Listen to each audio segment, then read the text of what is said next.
HB 2162 slightly modified that scheme and removed the term solely from the description of the contact will not be made solely on the basis of race, color, or national origin, but those factors can be considered under 2162 so long as they are consistent with the United States and Arizona constitutions. It also provides that instead of being able to, or having that mandatory duty triggered on the part of the law enforcement official, triggered merely based upon a contact and a reasonable suspicion, there must be either a stop, a detention, or an arrest.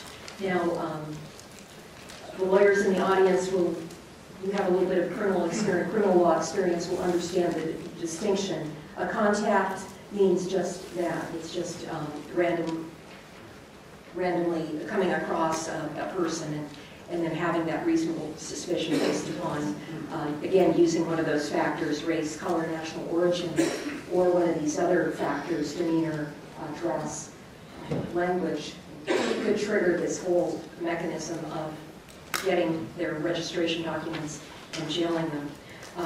2162 changed that, so it has to be a stop, and a stop can only be had if there are some facts upon which the law enforcement official has a suspicion that that person has committed a crime, some other violation of law in addition to their mere immigration status. So that has to be coupled with the suspicion of immigration status along with suspicion of committing some other law before, again, the scheme of review of registration documents and jailing for non-possession of those documents. SB 1070 also created a private right of action for any Arizona residents to sue any local or state official or agency that has not attempted to enforce immigration laws to the fullest extent. And the penalties associated with that are from $1,000 to $5,000 a day, and attorney's fees and costs may be awarded to the person bringing such an action. HB 2162 does minimize or reduces the minimum civil penalties down to $500. SB 1070 also created a state law crime for being a person present in the state of Arizona who is an alien not in possession of their federal registration documents. They would be guilty of the state law of criminal trespass. HB 2162 got rid of the trespass words, but it basically does criminalize the willful failure for an alien to carry their registration materials with them in Arizona.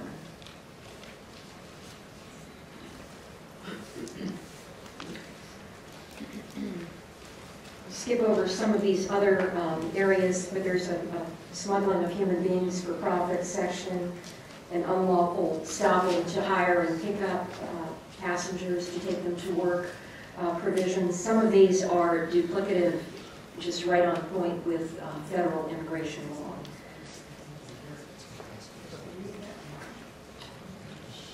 The last issue I'd like to address is what is the current status of both of these bills. Well, to date, a number of lawsuits have indeed been filed.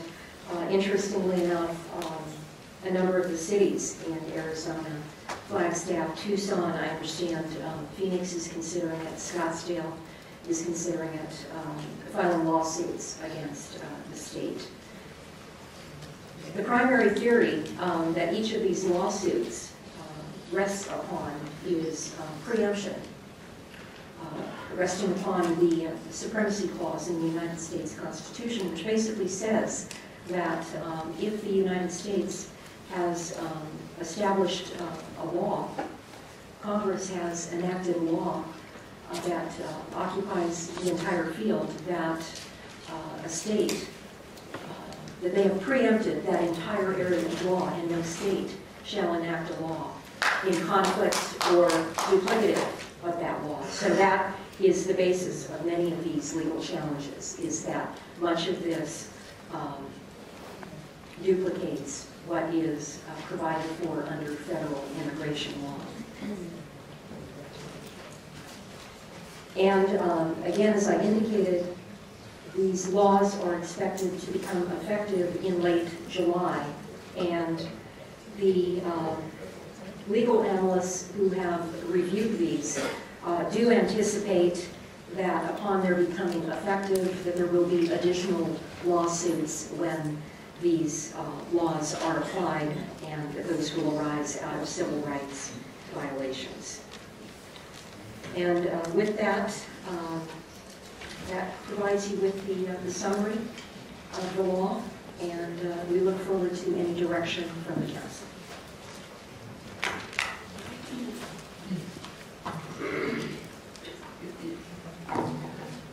I'll just briefly go over the summary of the research we did on the actions of other cities. It's on page 4 of your report.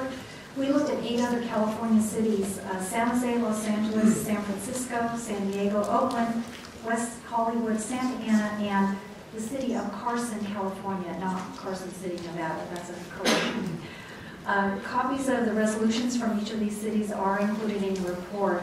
Just a summary of some of the common actions that those cities took included opposing the legislation and urging its repeal, prohibiting employee travel to Arizona, boycotting future contracts and the purchases of goods and services for Arizona-based vendors, review and cancel current contracts with businesses headquartered in Arizona, continue to monitor this legislation as it moves forward, forward any resolution that's adopted to officials in Arizona, and then several had others which did things like encourage private citizens and local businesses to boycott Arizona and Arizona-based businesses.